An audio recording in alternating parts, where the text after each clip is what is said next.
this time we invite Radek Przedpełski. Is it correct pronunciation? Yes, it's Polish, yeah. Yes, so I'm really happy and pleased to have the Radek here, and then he's a fantastic book edited by him and then Adu. So it's titled the Blues Guattarian art and the multiplicity. So today's topic will be multiplicity, and then the focused on the concept, and then what the kind of insight we can bring in through this talk. Before I start our talk, actually I want to have some time to introduce Radek. And he actually received PhD in digital arts and humanity from Trinity College Dublin. He studied in Ireland, and where he presently lectures in interactive digital media, visual arts, and critical theory. His dissertation explored the metamorphosis and the multiplicity in Eastern European, neo, avant-garde, intermedia, and their entanglement of animality, technology, and earth in dialogue with Deleuze and Guattari and their philosophical interlocutors. So actually, this with this short introduction, we would recognize his interest in the kind of art and the multiplicity, in particular avant-garde. And I want to really listen to actually your idea about Eastern European avant-garde art, and then I think the audience will be interested in that topic as well. So now that we start this talk, and then try to actually discuss more the ideas, and then share your mind with the participants. Okay, just open to the panels, and then say hello to each other, and then I wanna introduce the Chunmei from Taiwan, and the Manoji from India, and then Joe from Japan. So yeah, open to you, and then just share your hello together.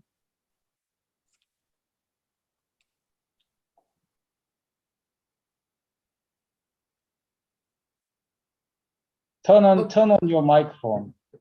Yeah. Well, I don't know. I mean, I thought we were going to hear about the base, how the book came into being. I mean, what was the kind of, how did it get going in the first place? Could Radek say something about that? How things came to fruition? Okay, sure. So I can start. Okay, so basically I'm an Eastern European migrant living in Ireland, and when I started doing my PhD at Trinity College Dublin, I had two fascinations. I can say like two loves. One of this was the lesson Guattari, which was really empowering for me as a migrant to I suppose, to recover my voice and open up to this dazzling world that the lesson Guattari offer. This becoming minoritarian. This really spoke to me. And the second related subject is art. So 70s arts, neo-avant-garde arts, with a focus on Eastern Europe, because it was really fascinating for me, and the research into what happened in Eastern Europe in 1970s in terms of art. This research is relatively new. Actually, just only goes back to 2010s, and people were kind of bringing back this marginalized artists. So I did a case study of one of those artists, and I discovered that there are so many resonances with the lesson Guattari. And this was a kind of really interesting entry point, because back then when I saw what's out there in terms of the Deleuzian theory, I could also not recognize, I could not find anything on this non-aligned countries or Eastern Europe. So I felt it was like totally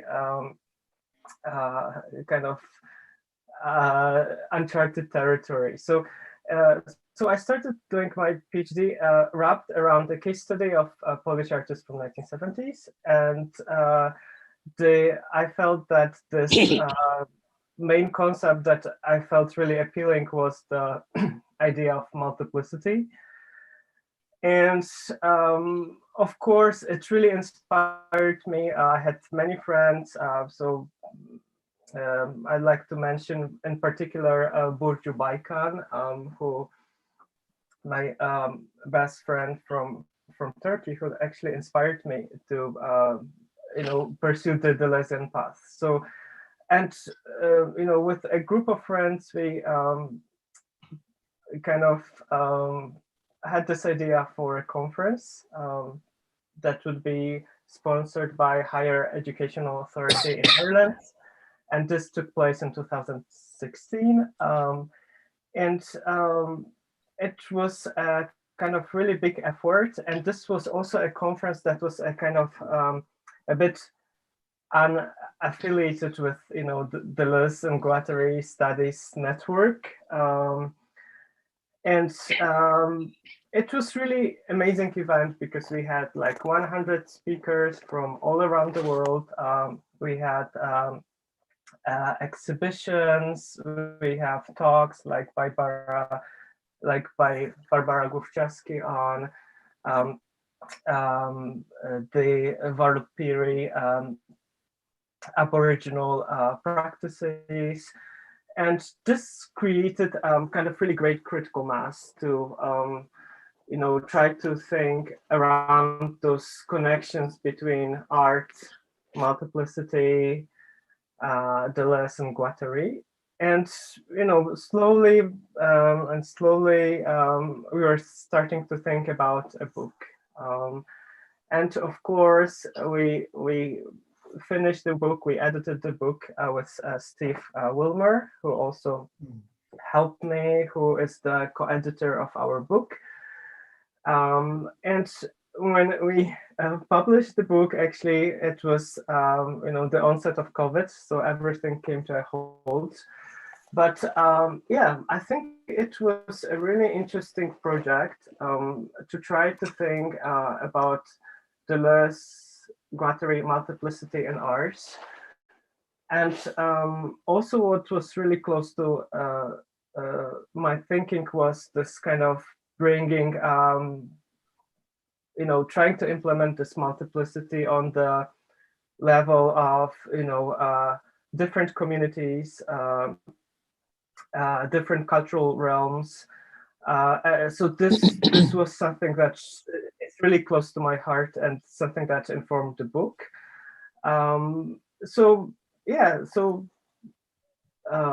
Right now I'm extending this project of the Guattari and art and multiplicity in a couple of projects with Laura Marks. We are organizing this conference, A Light Footprint in the Cosmos, which is for cross-cultural exploration of art and media philosophy.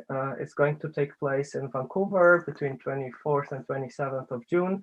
And we also have Small File Media Festival, which promotes small file video forms and as a way of promoting sustainability. So, so this project of multiplicity took me in different places. It's been like a great journey for me. I think what matters in the end is just bringing people together and giving voice to contexts that were not considered before in Deleuzean theory. So one of things important for me is also going beyond this kind of Simondonian turn in Deleuze and Guattari studies to bring other contacts, because I feel that the Simondonian thing is a kind of almost like a horizon of Deleuzean thought right now. So we should perhaps try to think about different contacts. I was doing that with the notion of machinic phylum, which it's a kind of big project for me because I was parsing the resources that Deleuze and Guattari used in this concept. So especially early Iron Age Eurasian metallurgy, and sources from like, Soviet archaeologists like Gryazanov,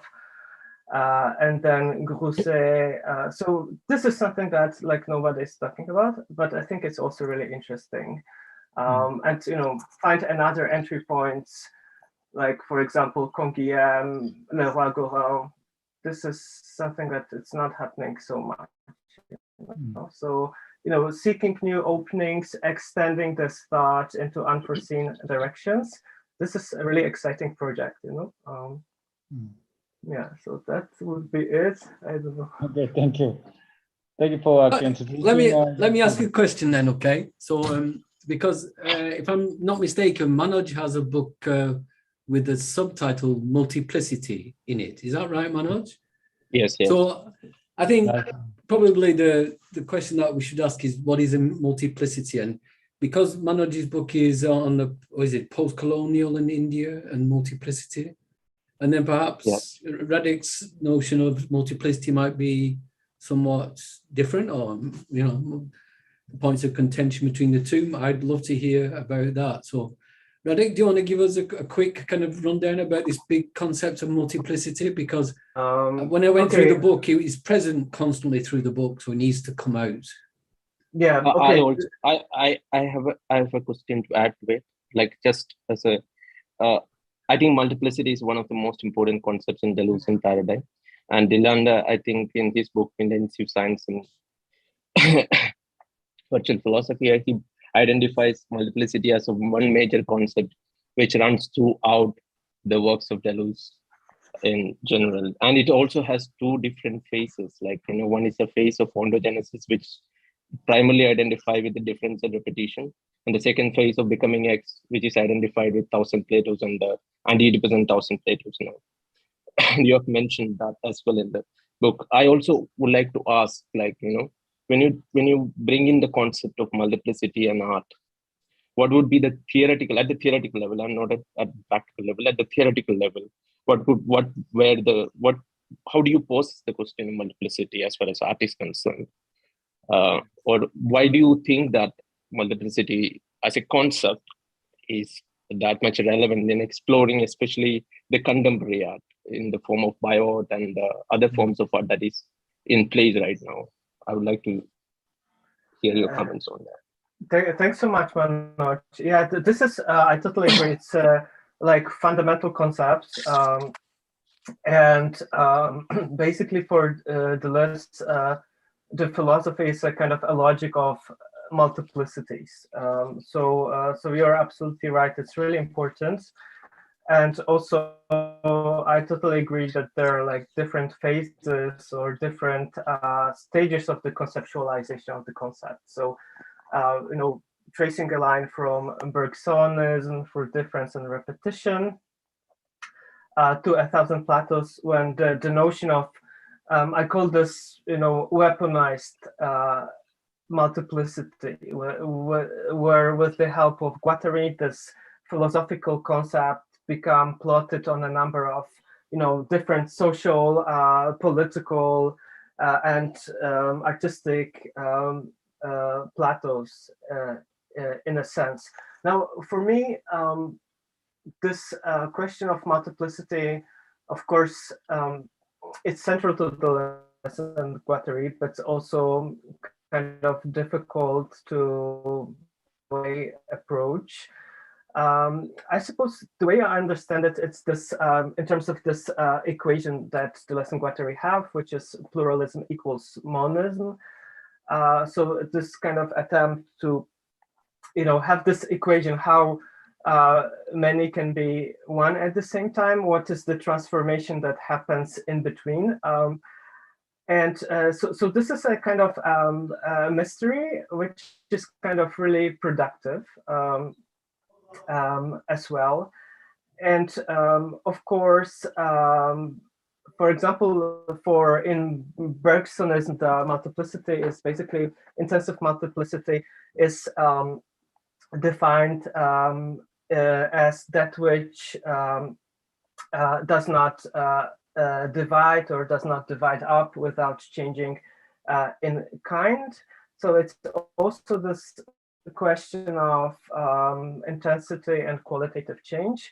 But for example, in difference and repetition, the less is quite clear that the multiplicity, it's not the same as qualitative diversity. So it's not, multiplicity, it's not the multiple, it's not the many, but it also entails intensive transformation. So to take this question to the level of art, for me, it's multiplicity versus art. It's not about the qualitative diversity of different genres. And some of the scholars have this tendency, to apply this multiplicity to this those art forms that they consider new. So for example, that would be the multiplicity and NFTs, multiplicity and performance, multiplicity and this art and that art. So for me, this totally ignores this kind of untimely or trans-temporal operation. And when we just reduce multiplicity to the level of the pursuit of the new, and this idea of the contemporary, then it becomes a really impoverished vision, which is really flash with the axiomatic logic of capitalism, that it's this logic of obsolescence. So painting is not good anymore, then we have the NFTs, and all those old things get discarded within this logic of obsolescence. So I think the way we approach this logic of multiplicity is to attend to this untimely temporal operations. There's a book, Deleuze and Contemporary Art by Zabke and O'Sullivan. And, under contemporary, it lists, all those cutting edge things, right?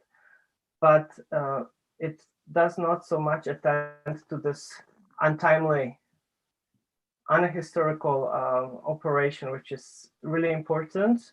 And I think it's also central to this decolonial approach towards art, when you think about, quantum black futurism, or even what Eastern European avant-garde did in the 1970s, that it lodged itself in the, let's say, 17th century. It counter-actualized this temporality, came up with this inventive ways of queering this. So it was something that would operate on time, counter to time, and for the benefit of a time to come, just to paraphrase Nietzsche. So that would be also the way I'm stretching this multiplicity as well, right?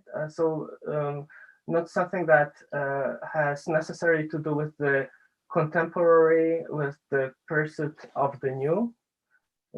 Even the, I'd say the synthesis of eternal return, indifference, and repetition. It's not framed as necessarily the emergence of the new. It's more to do with an event that creates a new distribution, a different distribution of time, which is non-linear. So yeah, I went on a deep end here, but yeah, so this, I suppose these are a couple of provocations. I think an ally that I think is really important to me is Yuk Hui. I think his thinking around art and cosmotechnics really aligns with the project of Deleuze, Guattari, and the art of multiplicity. And in his recent book, Art and Cosmotechnics, he is saying that art needs to lead an epistemic revolution. So it's not so much, picking like those art forms, like, I don't know, augmented reality, virtual reality, as I quote, to produce new media art, but rather how to use art to produce AR, VR, and AI. So it's a kind of, it's as if art should invent its own kind of epistemology, and it's kind of open, that would be this emergent multiplicity. So are you suggesting that like the multiplicity is like a kind of search for a new, like a cosmology? Is it like, does it have a cosmological dimension? Like you mentioned, like an epistemic kind of revolution there. So I'm wondering, I mean, it doesn't immediately come to my mind that art is somehow that particular search for a new cosmological turn. I mean, is that what you're driving at? This is something that it's not actually expressly perhaps expressed in the book, right? I was actually referring to this type of thinking that is present in my latest project, so Light Footprint in the Cosmos. So it's taking this idea of multiplicity, stretching it towards Yuki's cosmotechnics in a way, because saying that all technical activity is predicated on some sort of cosmological a priori in a way, so this is just like a one entry point, but this is not kind of expressly promoted in the book. What I think is present in the book is this lack of emphasis on the new, right? We could have had like a series of things on like software art, NFT art, but it was kind of a choice, not to identify multiplicity with the rise of the new, the cutting edge, this type of capitalist philosophy. So can I just just carry on with that just a moment, and then somebody else can have a go? But I mean, I know that in your research, because I'm joining your conferences on video projects, right? So I know there's an interest in animism, right? There's a focus on, if I'm not mistaken, there's a focus on looking for new cosmologies. And maybe in that way, then the use of video is that kind of way to connect with that kind of search for a new epistemology, or the event, as you say, connected with the multiplicity. So it's not looking for a new technological breakthrough in the machinic phylum, as it were. It's actually looking for a new cosmology or a new.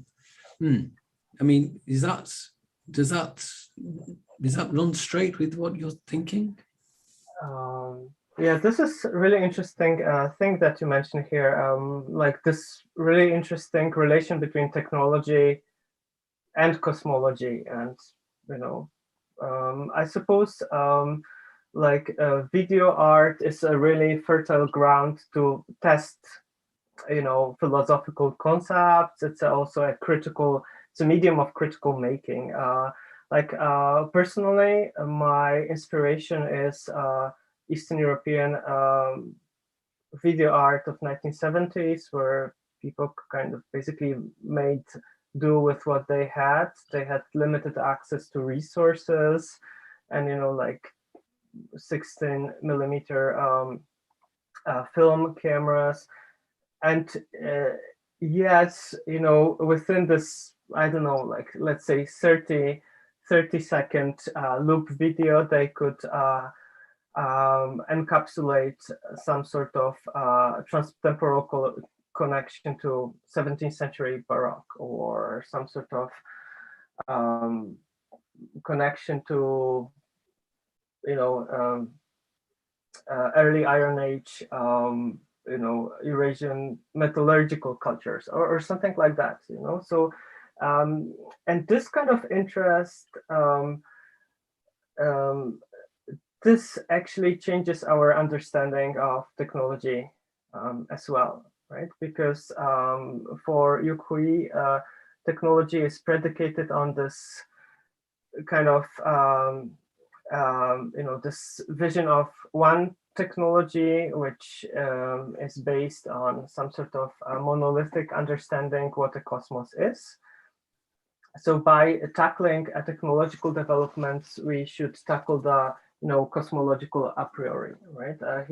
That's a case study of for example, Chinese Shan Shui paintings, and for him, actually, this is almost like it invents the algorithmic art, kind of in an untimely way. So this is something I'm also interested in, and this ties with the notion of sustainability. So it's kind of sustainable treatment of past discarded ways of thinking. So this kind of trans-temporal operation. I know it's a bit kind of crazy, but yeah, I think we should perhaps problematize this. For example, let's say there's a piece by Marina Abramovic called "Rising" from 2018. It's basically a kind of virtual reality performance piece when she's talking about the rising of the ocean levels. But this piece is just really representational, talking about the rising of sea levels, but at the same time it's unsustainable at the level of the medium. So it's as if the medium itself is incapable of inventing its own epistemology. It just becomes a platform for some like old ideas. And of course, the amount of data which is needed to connect to this, to link to this virtual reality experience, it's never considered. But there's some sort of kind of, I suppose, intensive transformation, the immaterial labor of carbon footprint that is at play there. Okay, can I get in? So, okay, just taking your argument and then getting back to concept of multiplicity. Yes. We're talking about actually the epistemology, but you wouldn't know actually the Kantian the distinction between manifold and multiplicity, right? So a manifold is actually the mathematical apprehension of a thing as such, and then while the multiplicity is actually the sensible actually the empirical and sensible aesthetic the apprehension of the thing as such. But actually, of course, actually, as you know, in Deleuze in the Kant book, he actually put the emphasis on the critical power of judgment, and then he literally saying actually reversed Kant from the end to the actually the first, or some tail to the head. So I think actually in this sense, and if you said a little bit like multiplicity is related to that kind of epistemological, that means to some point a little bit empirical apprehension, but the Deleuze actually try to put forward in quite different the image of multiplicity is ontological sense. Of course, actually in your introduction to this volume, you actually already discussed the multiplicity as both aesthetic and ontological, so ontogenetic. And then so I think actually could you actually what do you have some idea about that kind of connection between you discussed Euclid's and cosmotechnic, but actually technology would be a kind of mathematical algorithm, but the Deleuzian idea of technology more like open, rather than that kind of algorithmic closed system. It's more like assemblage, and then open to actually that kind of movement. Movement exists first, rather than that kind of establishment of the technology. So I'm still wondering, how different technology would exist together. And then, in my opinion, the Deleuzian sense of art is more like the alternative concept to technology. It doesn't mean actually the opposite to technology, but he always put an emphasis on the different use of such a technique. And then, so actually, I wanna, put some kind of the question, about your idea of technology and then its relation to multiplicity, concept in multiplicity. Thanks so much, Alex. This is really, really important question, right? How is technology framed in Deleuze and Guattari, and even to put it broader, the question of technicity or techniques. I recently read this wonderful translation of Deleuze's early lectures from 1956, I think 57, which is called "What is Grounding?" So this is kind of really early account of Deleuze's philosophy before difference and repetition. And what's central to it is this idea of philosophy as a system, but a system in heterogeneity. So it's a kind of really interesting. So on the one hand, you have, what you have, heterogeneity, the openness, and yet at the same time, it's a question of philosophy as a system, so of course, like the way I understand it, and this is something that Yukui writes about, that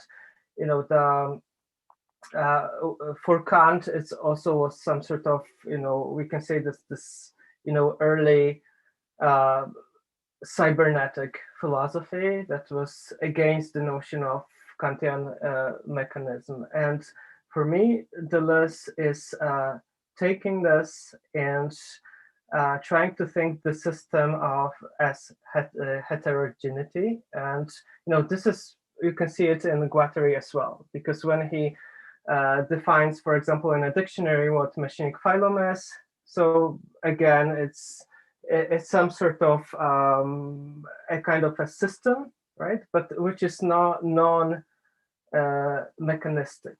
Right, and there are some thinkers that think that Deleuze is all about kind of modeling total randomness. But even in 1000 Plato, Deleuze and Guattari are against, for example, John Cage's this famous piece of randomness for 5 minutes, because they say that it takes everything in and nothing comes out, right? So even when you think of Markov chains that are a concept which is used in anti-Oedipus, it's also about semi-randomness. So it's a kind of, and perhaps this is what multiplicity is, some sort of a system, still a system that also is heterogeneity. And to respond to your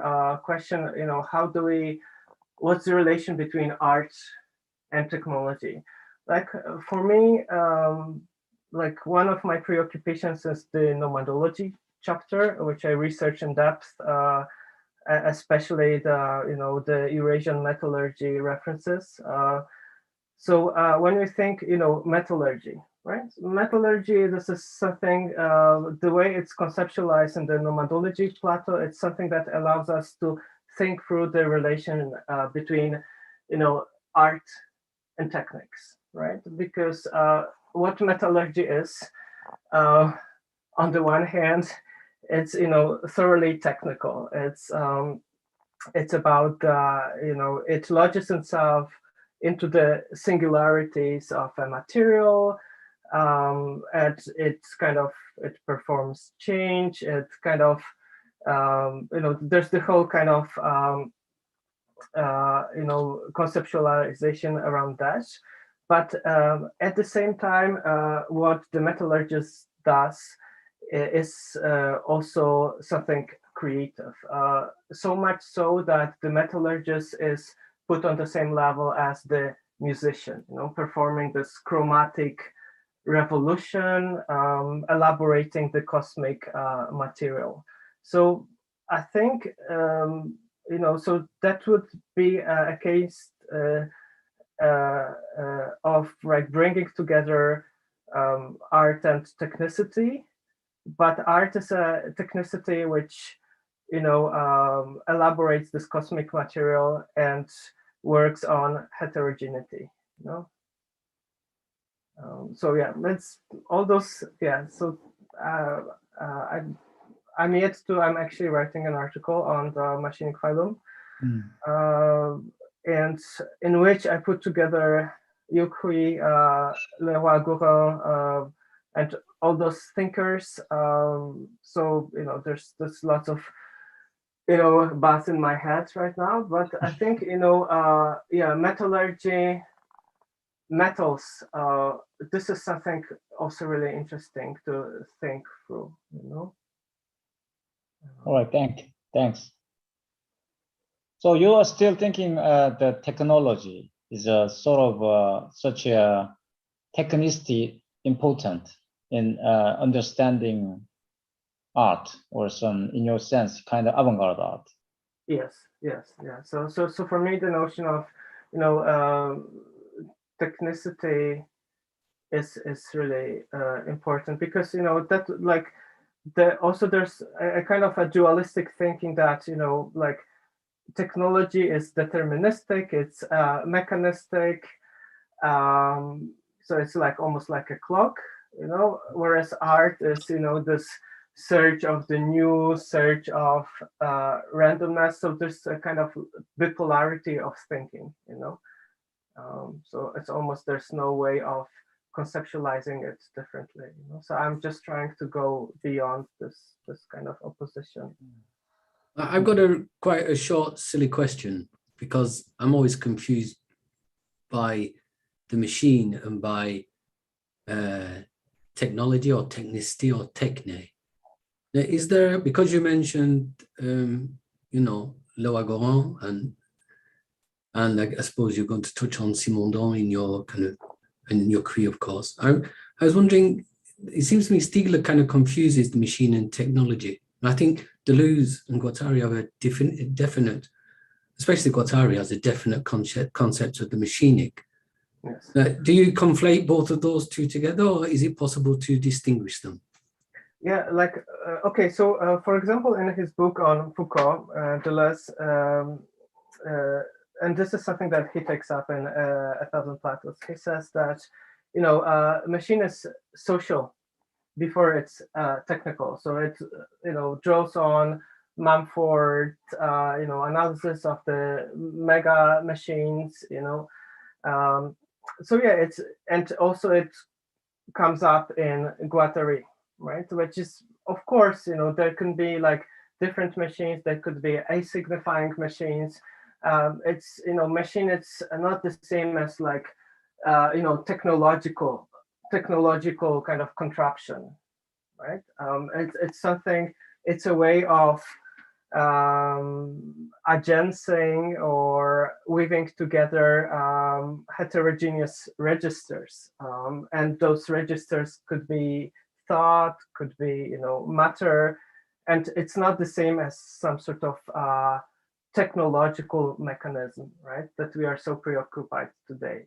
So like, what is the algorithm of NFTs? But also equally, there's a sort of agencing, or agencement of heterogeneous registers that might not be the most cutting edge in technological terms. Yes. even, you know, when you think back, I'm constantly going back to the metallurgy. You know, why Deleuze and Guattari did pick this case study of, you know, late Bronze Age Eurasian metallurgy. They could have picked, you know, something, you know, cutting edge, right?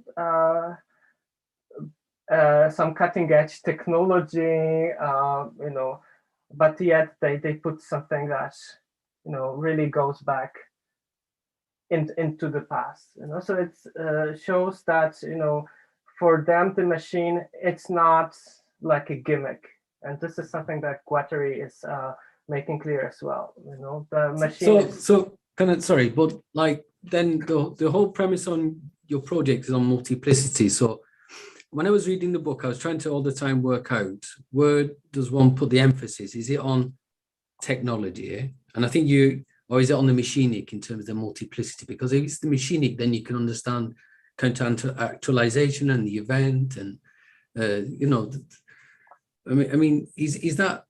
I mean, I'm just trying to make it clear in my own mind, right? But I mean, do you read the multiplicity with one particular emphasis, or does it move between the technological and the machinic? Yeah. Okay. So as you can see in the book, it was not our project to create like one stable definition and then apply it. It's rather kind of moves between those two poles that you were mentioning. You know, even when you look in the introduction, how we present the overview of the works, it's rather in terms of resonance between like different chapters, right? So it's not so much what the multiplicity is already, it's rather what it might be upon contact with, you know, one another. You know? So for example, we have there's two articles that are side by side. It's in the first part, one article by Odronia Żukowskaitė on the lineage of multiplicity deriving from Simondon and Rouillet. And then we have an article by Daniela Voss on machinic phylum, which is very, very different, right? So like the previous article makes an argument that actually the notion of multiplicity belongs to the tradition of biophilosophy. And then Daniela Voss says something else, says that, you know, it's a sort of machinic phylum, it's a kind of a failed, you know, engagement with Simondon, and that it should not be like this kind of perhaps, you know, focus on the biophilosophy. And yet we kind of put those two articles side by side because we are interested, you know, in a like Spinozan way, what the body can do, you know. So it's not so much what those articles are already, but what can happen with them, right? So it's a sort of practically, this book is about creating some sort of machine, you know. Yeah, we just did not go into this path of being didactic, you know. I included a very rigorous introduction to the concept of multiplicity, but then, you know, we could not explain it anymore. It could only be performed in a way through those articles, you know. All right. Chumei? Yeah. Yes, I'm thinking about what is so productive and confusing about multiplicity as a philosophical concept. And you mentioned that multiplicity is not diversity. And it seems that you take diversity more as a descriptive term that is just there, and many different things, many different genres, but it's an interesting question to me because in Chinese translation, these two terms, multiplicity and diversity, often are translated into the same term, 多样性. So you have to see the context to know if it's referred to multiplicity or diversity or biodiversity, something like that. And I remember that there is a chapter in the book called Multiplicity as a Life, right? And the rule says that any like every concept is a multiplicity. And in ecology, we can say that every ecosystem is a diversity or the diversity of diversity. And of course, alive, if it's alive, can be many things. It can be a metaphysical concept or biological concept. Anyhow, if it's referred to a life form, then now we know any life form is an ecosystem because we have many symbionts, holobionts, and in any life, even in a bacterium. So if I'm thinking that if a concept is a multiplicity and multiplicity is a life, and life is by definition a diversity. So these differences between multiplicity and diversity means something to me. And also, I want to mention that actually diversity, now we tend to take this term as descriptive rather than philosophical or otherwise. But actually the meaning in the words has this, it's about taking a different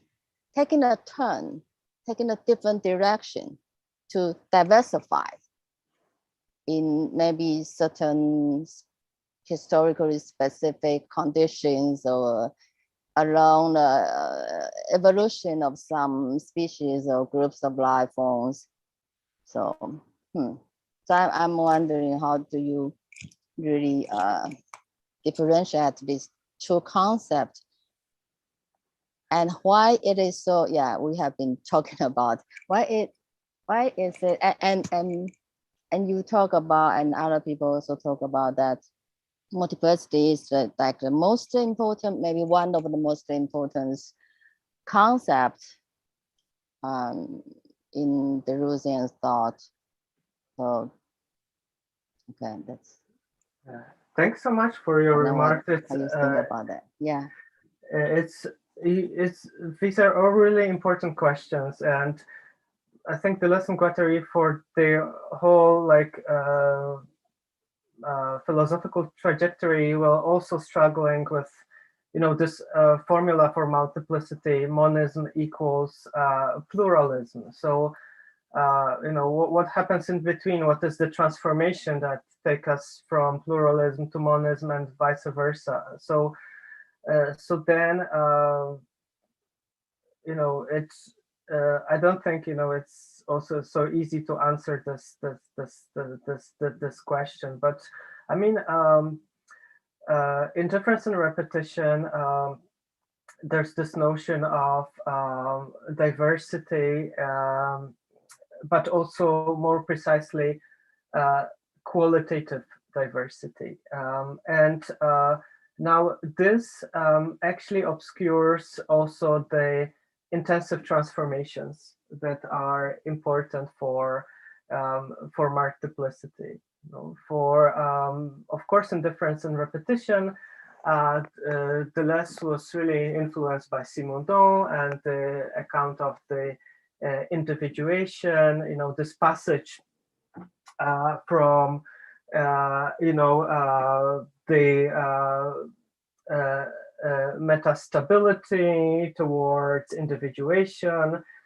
So this kind of movement of transformation, like as imagined in crystal formation. So yeah, I don't think it's easy to answer, those questions. I think at best we could just keep, as the lesson Guattari said, like rearranging the furniture of those concepts and, come up with different ideas of reconceptualizing that.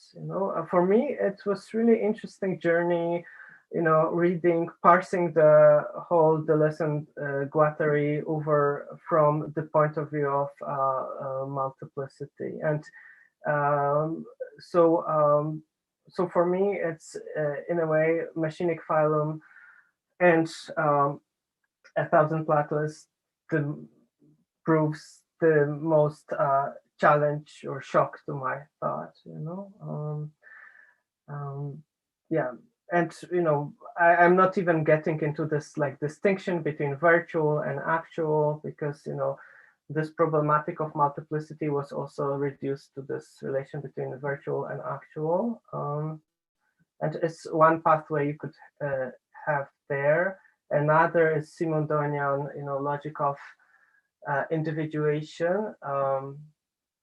So the passage from the multiple faces to the face locked, and how does the individuation come to be? So this perhaps could resonate with your argument when you are saying that multiplicity is a life, right? And life is conceptualized by Simondon as this individuation, as this passage from the metastable to the face locked in a way. So that could be an answer. There's a path that Odronia Żukowskaite is taking in our book. She's a biophilosopher, but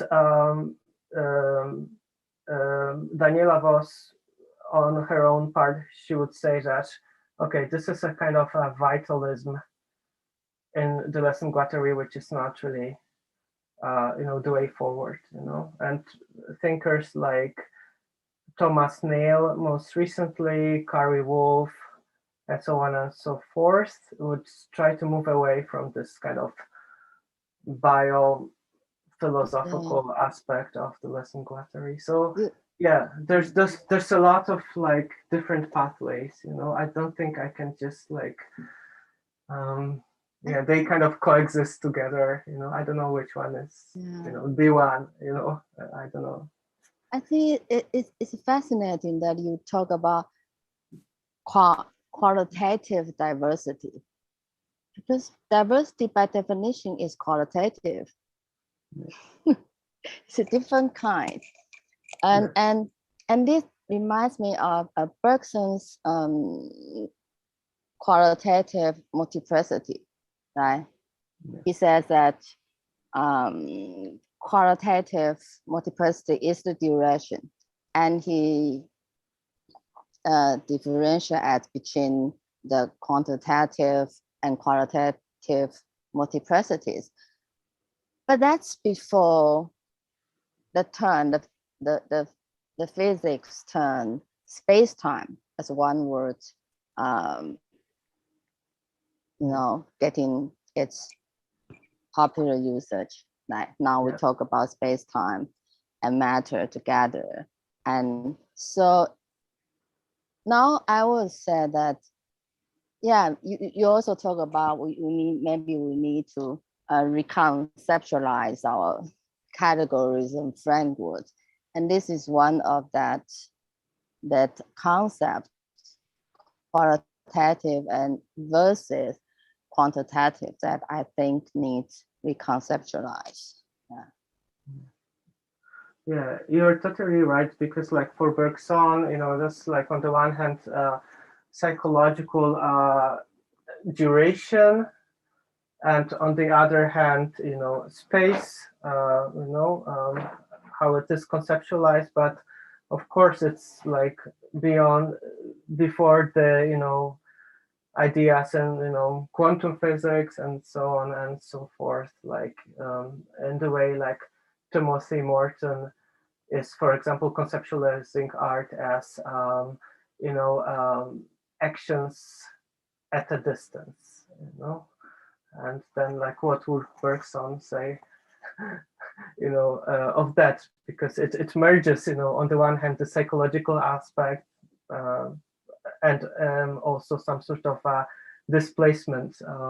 Yeah, so you're right. This is something really interesting, and of course we another pathway is also Riemann, and this is something that we actually wanted to include in our book, like a whole kind of commissioned paper on multiplicity from the point of the Riemann and Riemannian geometry, which in the end it was not possible to do, but you know, perhaps this kind of non-Euclidean geometry could be an interesting way to model multiplicity, you know.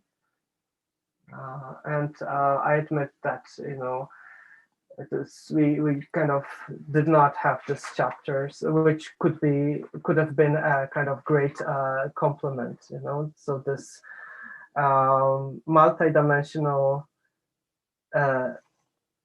non-metric space, you know. So this manifold or Manoj, you're next. Okay. I just want to raise a question regarding art in the context of technology and the techniques, and all those things, which is in place right now, because we are at the collaborative and, like, you know, in the midst of collaborative and interdisciplinary practices, which happens at the intersection of art, science, and biotechnology. Guattari talks about the existential impact of art, like which he talks about is in terms of the production of new social subjective realities, and also about the autonomous production of subjectivity beyond the capitalist territory. So my focus here is on, like, you know, where to find especially the political horizon of resistance in terms of, like, you know, the contemporary times, especially when you talk about the contemporary politics, especially at the ontological level. It acknowledges the capitalism's biopolitical immanence to life on one hand, and at the same time it also affirms as an autonomous mode of production, wherein which you say real sensations could be produced, which can incarnate an infinite potential for freedom. So Deleuze and Guattari considers art as sufficiently schizo, as a mode to create sort of which helps in the production of the new. So far, how do you think about this art in the art discourse in the interface of technology and biotechnology and all? Do you think that it disables the capacity of critical reflection on the tendencies and ethics of contemporary biocommerce? How is it to be political in that sense? That's my question. Yeah, this is really you know, complex question. I totally agree, and this is something which is also really that resonates with me, that you know, this Guattarian thinking that art is about kind of production of new subjectivities, this kind of molecular revolution in the production of the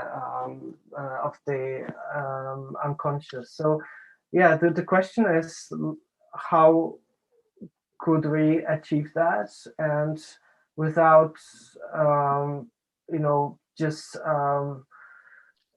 plugging into this you know, capitalist axiomatics.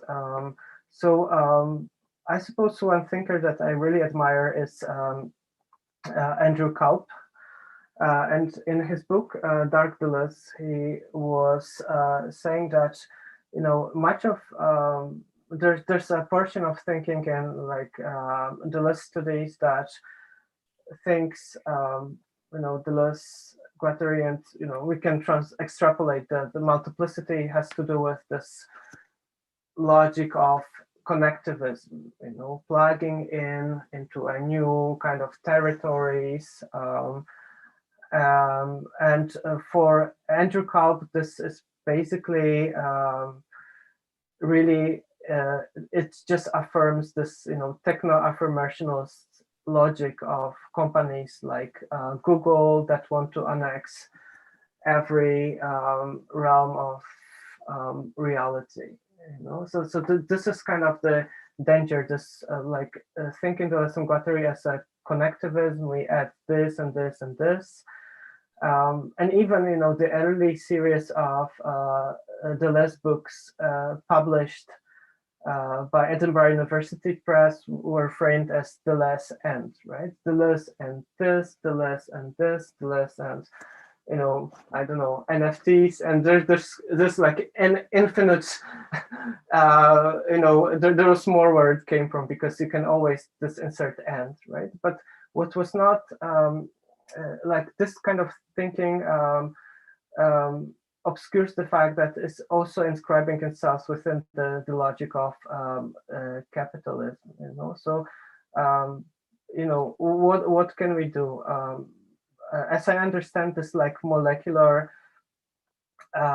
revolution in the production of subjectivity, it's about inscribing, creating assemblages, inscribing different things with constellations of desire, and could be something which is vernacular, and use it as a sort of way of deterritorialization.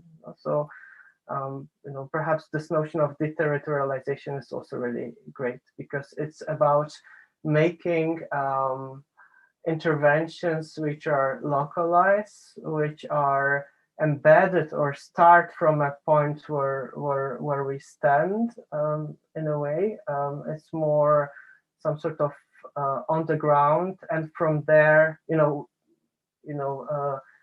perform a deterritorialization. So I mean, like, this is the only answer I can get, rather than like annexing different layers of reality and connect Guattari to this, and this.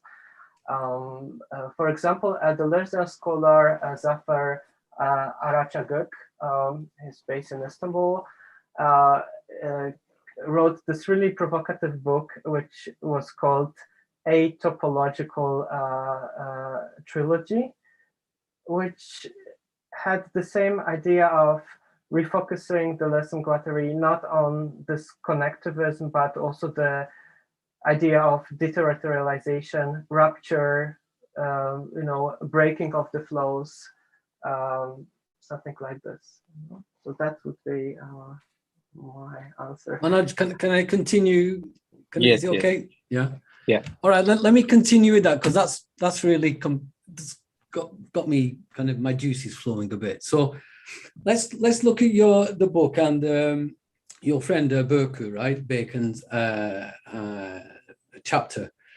So when I read the book, I think I heard her speak about Patricia Piccinini's sculptures, quite possibly. That was maybe in Turkey, so that's Istanbul, so that's quite a while ago. So when I came across the chapter, I have a question. Okay, so I'm dying to ask it, and I'm going to it's continuous with what you've just been talking about regarding Manoj's question. So here we go then. So right, so this is a question about sculpture, and there's three different kinds of sculpture which I'm going to kind of just suggest to you, because in the book there's the body without organs is kind of takes center space as well, alongside the multiplicity. And I have no idea what the body without organs is anymore. I kind of gave up on that. But so anyway, so when I read the chapter, one kind of sculpture which came to mind is the sculptures of the Chapman brothers. I don't know if you come across their work. In their sculptures, they present kind of mannequins, naked children mannequins, and they're kind of what kind of melted into each other, and they're often with orifices and, you know, and extended penises and things like that, kind of melded on, and they're wearing shoes and things like that. And to be honest with you, ever since they're very disturbing, these images. So they're kind of seared into the memory a little bit. And then there's the kind of graffiti over the etchings of Goya, right? And then there's the kind of infatuation with Nazi memorabilia in their work, okay? So there's a kind of mixing of the sublime and the perverse, and maybe all that kind of stuff, okay? So I think their kind of sculptures are very disturbing, and they're playful and very aggressive. I call them aggressive, actually, and very juvenile in a way. And I suppose they raise the question of the inhuman, which I don't think comes across in the book and in Berku's chapter, because there's a kind of focus on the cruelty of human beings. Okay. Well, then let me come to Patricia's work. Patricia Piccinini's work, and I saw the images of these way back, and it seems to me these sculptures are more flowing and they're kind of melting, and in some ways they kind of describe the body with their organs, okay, and they're kind of very speculative, I suppose. But then also they are too very contorted and maybe vague and in some ways grotesque, okay, in their creativity, okay. Well, then I guess their focus is on maybe the becoming of the animal, maybe more than the Chapman's sculpture does. But that means to say that they're quite different than what the Chapman's art is about. And then my third one, this is my own like interest for more than 20 years. These are in Jean Tinguely's self-destructing sculptures, right? So, as you said, the kind of conjunction machine of Edinburgh University Press, right? And the and well, Tinguely's machines don't work like that, okay? So has to be a cut. This is very orthodox anti-Oedipus. There has to be a cut in the flow. That's how the machine works. So, I mean, that art is very important for me, the Jean Tinguely's art, and it appears in what is philosophy. Bizarrely, the diagrams, kind of the discussion about Tinguely in the diagrams in what is philosophy. So, okay, so what I'm trying to say, I guess all of them talk about the body without organs in some way, okay? So the first one, just to repeat myself, first one I think is very aggressive, very male, right? And juvenile and things like that. I could go on, right? And the second one I always found to be more maybe female, maybe more caring and more concerned with interspeciesism, or maybe the word that appears in your book is the trans individuals. There's something going on there. And the third one I think is machinic, okay? That's why I wanted to distinguish the technological from the machinic. So that's why I was building up to this, okay? So what from that, so there are various types of the body without organs, okay? And that can manifest in artistic practice, okay? So I was asking, like, thinking about which one do you think is representative of Deleuze and Guattari at the moment? Because it seems to me that that's the question of joy, of joyful effects, and the kind of resistance to the sad passions. So the Chapman brothers, to go back, there's a lot of laughter, mischievous, dark laughter in the work, and I wouldn't characterize it as joyful in that way. But the second, Patricia Piccinini's art, I think there's a different kind of joy in there, a more sensitive, lighter sense of joy. And then the third one, Jean Tinguely, there's a kind of joy in machinic self-destruction, right? Okay, that's what his art is all about, is joyful destruction. So what I'm trying to say is that there's a trend in Deleuze's philosophy, as you kind of picked up, okay? There's the negative, dark reading of Deleuze, which is taken up by Japanese scholars. You mentioned Zephaniah, the gentleman, right? In the Middle East, but equally in the Japanese scholarship, there's a focus on we need to have a more dark reading of Deleuze, a more kind of purer reading of Deleuze, and that's picked up by a kind of arguably the anarchist reading of Deleuze and Guattari, which is as you mentioned, Andrew Cope. So we have Masaya Chiba, for example, in one hand, and then Andrew Cope in another, okay? And there is something in that. I mean, the older Deleuze, yeah, he has a capacity to say no, right? I think he's more Nietzschean at the end, right? Okay, so then there's a, yeah. And then, as I said, there's a kind of more joyful reading in the scholarship, or kind of more Spinozist, more feminist reading of Deleuze, okay? But I'm against that. I think there's no joy in doing philosophy if you're going to just say no, right? I mean, there has to be joy generated from it, right? So I think I'm at distance from Andrew Cope and Masai Chiba, I think. So I'm wondering, okay, my stupid question to you then, I'm sorry if it's stupid and it has come out as a bit of a blur, but of those three examples of sculpture, which do you think represents Deleuze scholarship at the moment? Okay, it's a great provocation. Okay, so like perhaps I start with Burjo Baikan's great article. Yes, you're right. It's a kind of, the way it's written is kind of really Spinozian. And I think it's also like what's at stake here is different conceptualization of, you know, what Deleuze and Guattari's theory is doing to the notion of the human. You mentioned the inhuman, which is like this, you know, this is something that can be extracted from 1,000 Platos, where there's this idea of abstract deterritorialization as this kind of limit, and you know, lots of thinkers, you know, move past this, right? You know, that they never considered you know, this kind of idea of abstract deterritorialization. They remain grounded in the earth, so to speak. But also there's interpretation that is mobilized around the notion of the a-human.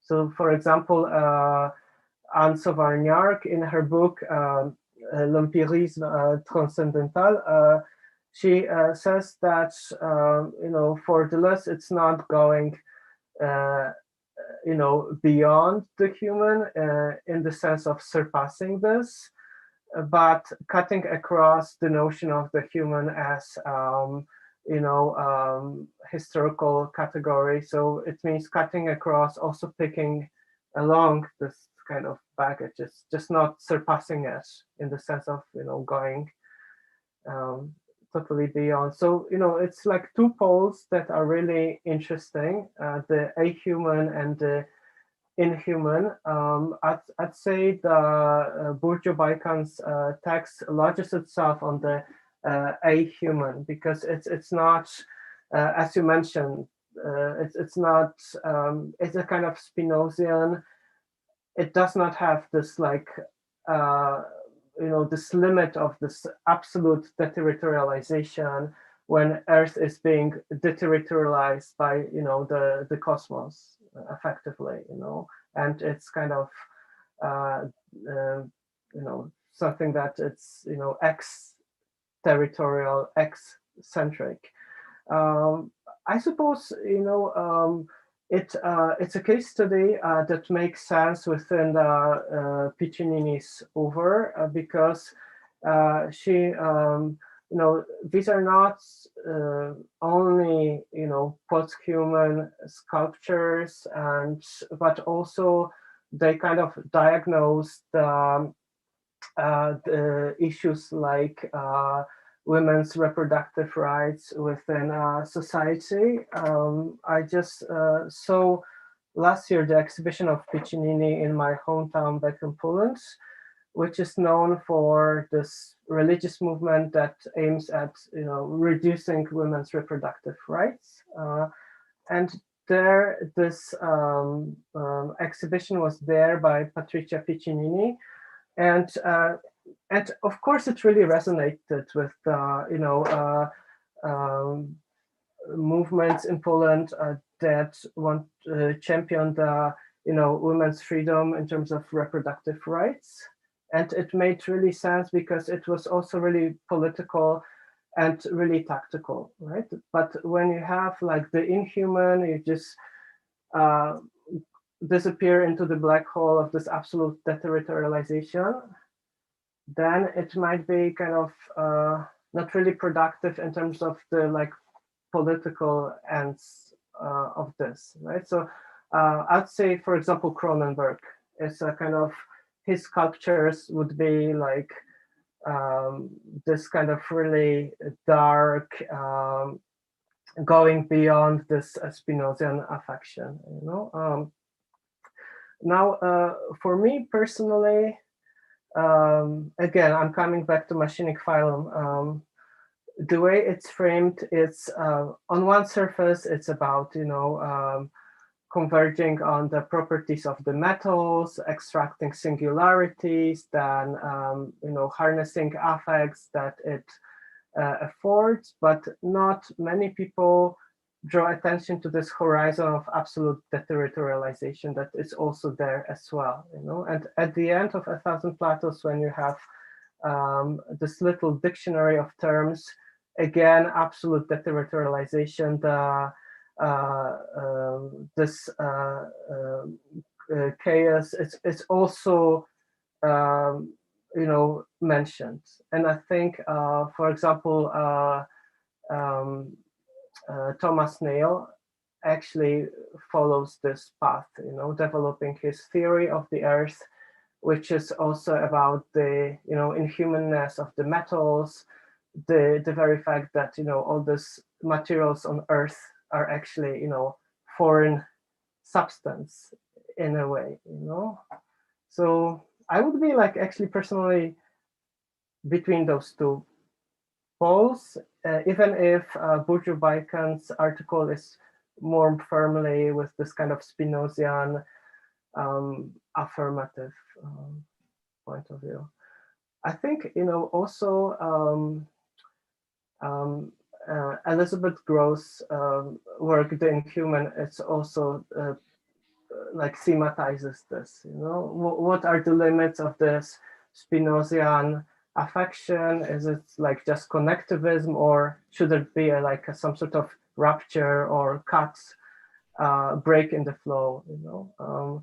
When I was recently analyzing the Guattari's diary from 1970s, where he, you know, conceptualizes, you know, the very notion of machinic phylum, it's clear to me that it's actually break in the flow, because it's defined as a conjunction, yes, but of deterritorialization processes, you know.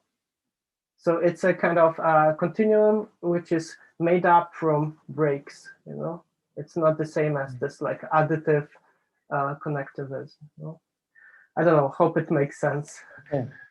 Okay, I think actually that might be enough, you know, answer to a question. All right, so I think we have already, you know, 20 past 1 hour. So please, I think we need to actually finish, you know, this talk at the moment, and then thank you for actually joining, actually, and then you know, the Radeks, you know, the fantastic participation, and then also his, you know, the talk about the book and then concept, you know, multiplicity and technology and then art.